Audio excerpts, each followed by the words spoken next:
edition of the daily Bitcoin DCA because USD just ain't the way. So we currently September 15th, 2025, block height 914,830. Oh, a new block was just cracked. One Bitcoin will run you about 114,788-ish dollars. One USD will get you about 871 sats. Network is still running smoothly. Everything is lined up and the network is rolling just as it should be. If we take a look at our Z-score, so, just like I've said in every other video, this is the metric that I'm going to use for when I do my mass buy. So I'm daily DCAing, I'm doing my daily buys, and then I'm having the same amount that I would do on my daily buys. I'm putting, that other amount aside, and I'm riding the ETF inverse, which is BITI, which we'll look at as well. So anyways, we're currently, as of, it's a little behind when it updates, but our Z-score is 2.29. So in theory, the best time to buy is when we reach a Z-score of 0 or below. So these time the bottom of the markets in prior bull markets or bear markets, and then they've also timed the top in previous bull markets. So we're kind of in this indecisiveness. Are we going to run up and and crack it here, or are we gonna not reach overbought this cycle and just kind of go down into oversold? So we'll see. Only time will tell. But anyway, so as of yesterday, today, however you want to look at it, our Z-score was 2.29. So we're still not in the mass buy. If we take a look at our 200-week moving average, this is considered our floor. We want this number to slowly keep rising up. So on this one on Glassnode, this blue line is the 200-week moving average, and this is considered our floor. If you take a look back to 2015, and if we go back even further, we see price for the most part doesn't dip below the 200-week moving average at any point in period. We had this period right here where we slightly dip below, but then if we go look at our Z-score and compare that was the times when it was telling us to mass buy. So if we go back and look at the Z-score and compare them, we can see that was our indication that this is a great time to buy. It's considered extremely oversold. That's what they say. You want to be greedy when others are fearful. Be fearful when others are greedy. Okay, so we're monitoring that as well. If we take a look at some technicals, looking at the RSI over here on stock charts, looking at the weekly, you can look at the daily too if you would like, but monitoring this as well, and also monitoring for when we get below 30. So how the Z-score, we want to buy when we get in this green range around 0. And the same thing works with the weekly RSI when we get below 30. So if we put our chart out, 5 years, 10 years, we can see anytime that we got in this area that was considered great times to buy. So if we go 10 years back, all right, I ain't got the full, but you guys can go back and look and you'll see there was, that was a great indication at a great time to be buying, and also not just a mass buy, but also greatly accumulating as much as you can in this area. And then if we go to BITI, so like I said, that dollar that I was going to put aside, originally what I thought about doing was just putting it in a stable coin like USDC or something like that and just getting some yield. But in order to get some good yield, you got to lock it up for like 3 months, 6 months, and a year.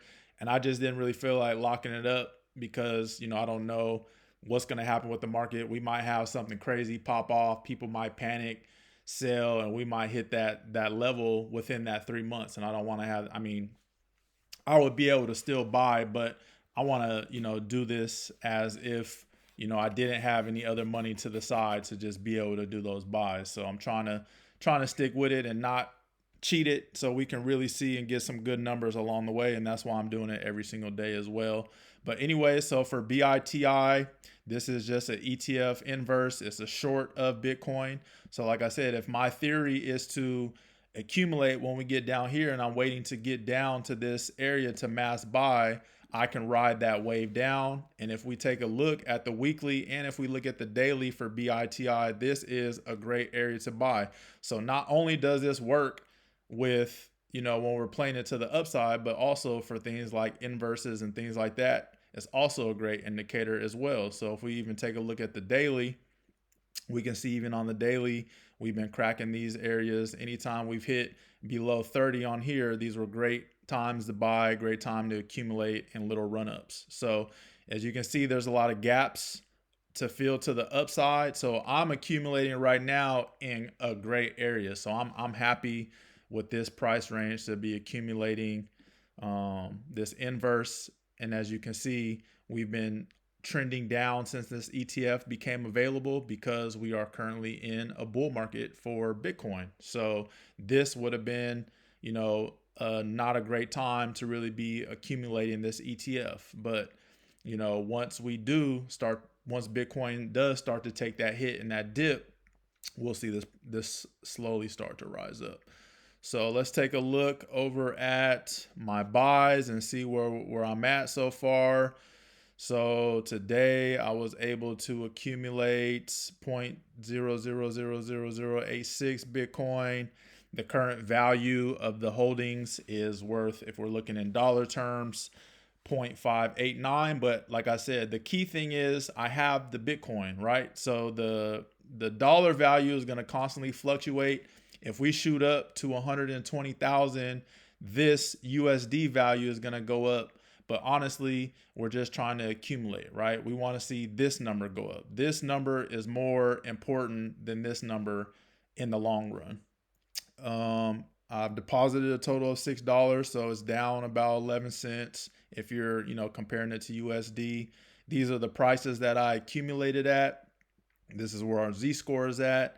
This is where our weekly RSI is at. We've already taken a look at that. And then we see the 200 week is slowly climbing. This is also a very important indicator because this is our floor. So if you guys start getting someone ask me a question about mining, I don't talk too much about mining. I have some at-home miners. I have the Bitaxe. I haven't went too heavily into Bitcoin mining yet. I'm waiting for the block miners to come out, the ones by Jack Dorsey that he's about to release. So when those drop, I'll definitely do some investing in those and play around with it a little bit more. But there's some great YouTube channels out there. There's a guy, he does, his called Hash Power Academy. He's one of the good ones on explaining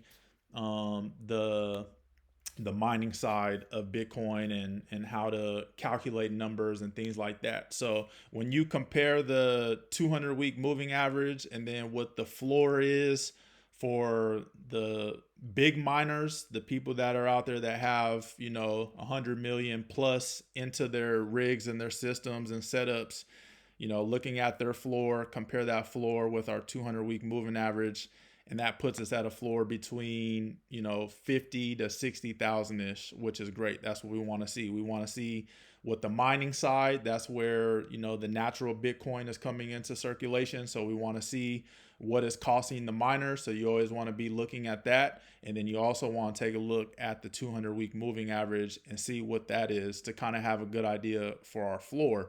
So just because it's our floor doesn't necessarily mean we'll fall to that point. So I don't want people to just be trying to time the market and think that it's just going to fall there. But we do know that, hey, if we happen to get down into these price ranges, if we're sitting at 114,000, we've seen many 80% price drops in different Bitcoin cycles. So we know it's definitely possible.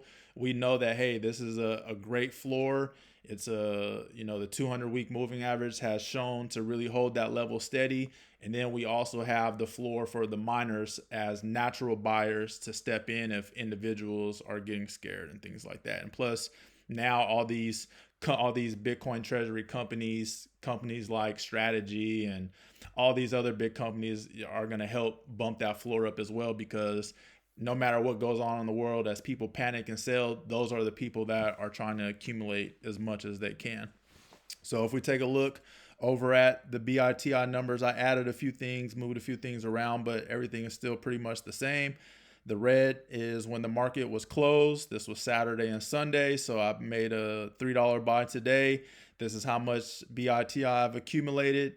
This is the value in USD terms, so up about 5 cents. So if you compare this to that, it's almost putting us at about even, because at the end of the day, this money is going to transfer over into a big Bitcoin buy at the end of the day anyway. So like I said, we got this as our protection to the downside. And we already took a look at the weekly RSI, and I added in the prices that I'm accumulating BITI. So if we take a look at the order details, let me go back to Bitcoin so you guys can compare, so we can see what's up. So this is what I use. This is a screenshot from Coinbase. I'm using Coinbase for my Bitcoin accumulation. That's not what I use for my main account. I like to use Fold and Strike. Just for this, I'm using Coinbase. This is the Coinbase Pro, so I'm able to set my limit price that I wanted to buy in at. I was able to get it filled at that price, and only 1 cent fee. So majority of my dollar was going into my purchase. That's what you want. Like I said, when you guys decide which exchange you want to use, download at least 4 to 5 of them so you can compare to see which exchange you're getting the most bang for your buck. So you want to see which exchange you're able to get the most Bitcoin based on how much you're purchasing on your daily, weekly, bi-weekly, monthly buys. Okay, so I like using Fold. I have the Fold Plus, so I don't get charged on any of my buys. If I ever need to sell for anything, I don't get charged for any of that. And based on how their spreads work, when I do make my big purchases, I'm able to accumulate way more, not way more, but a good amount of Bitcoin on there compared to a lot of the other exchanges. And I've compared about 6 of them. So, and that's something I like to look at on a monthly basis. Sometimes I might look at it a little bit before, and maybe I'll do a video down the line showing you guys just how you can do that yourself. But it's easy. It's you just got to be kind of quick at it, so that way you can get a good idea of which exchange you can get the most Bitcoin, because that's all that matters at the end of the day. So if you have $100 that you're looking to buy Bitcoin with, you want to go through every exchange as if you were going to purchase $100 with, screenshot how much you would be able to get from that exchange, and then just compare. Very simple. It just takes literally less than 5 minutes to do. This is the holdings, $5.89. This is how much Bitcoin totally I've accumulated. These are what the returns are looking like. And then this is what my average cost is. These numbers are a little fudged a little bit because there was like a penny worth of Bitcoin in this account prior to starting this. I mean, not a whole lot, but just to be transparent as time continues to go on. Here's my BITI buys. As you can see, I made that first big lump sum of 3, and then I also had to make this big lump sum because the market was closed, just based on when I'm starting it. This is how much I accumulated. This is what my average price when I bought today, and this was my average price when I bought last week. And this is screenshots from Robinhood. And then here's the position. So let me click on that. I think it went over. There we go.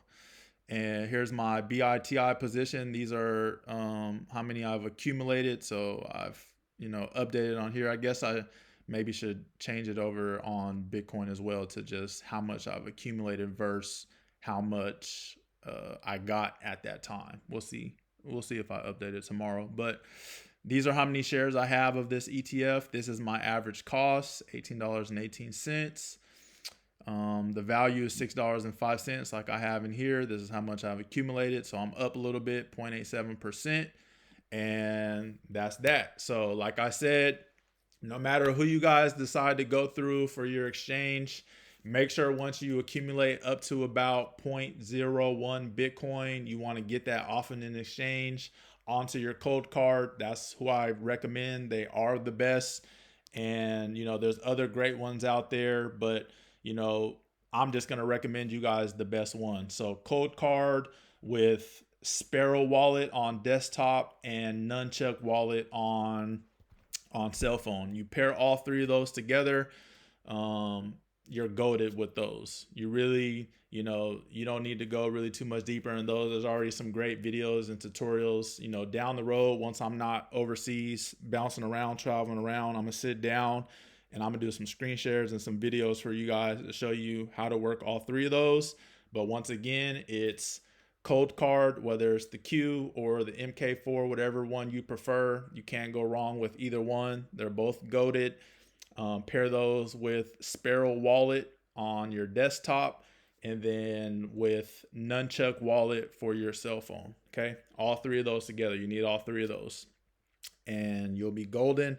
Like I said, 0.01 for UTXO management. If you're not familiar with UTXO, it's just some Bitcoin terminology, unspent transactions. This is something that we need to be worried about for future when fees get higher, when more adoption comes to the Bitcoin space, more transactions are happening on layer one, and a lot of jargon, a lot of Bitcoin jargon. But like I said, for the most part, all you need to worry about, the most important things, I would say, how much Bitcoin you're able to purchase from the exchange you use. Once you accumulate up to about 0.01 Bitcoin, get it over onto your hardware wallet. There's some other great ones. Stay away from the ledgers and the cheap ones and the other wallets that have all these cryptocurrencies that you can have on there. We're only focused on Bitcoin only. So look into the Bitcoin only hardware wallets if you choose to go with someone other than ColdCard. All right. So that's all I got for you guys today, and I'll catch y'all again tomorrow. I'm out.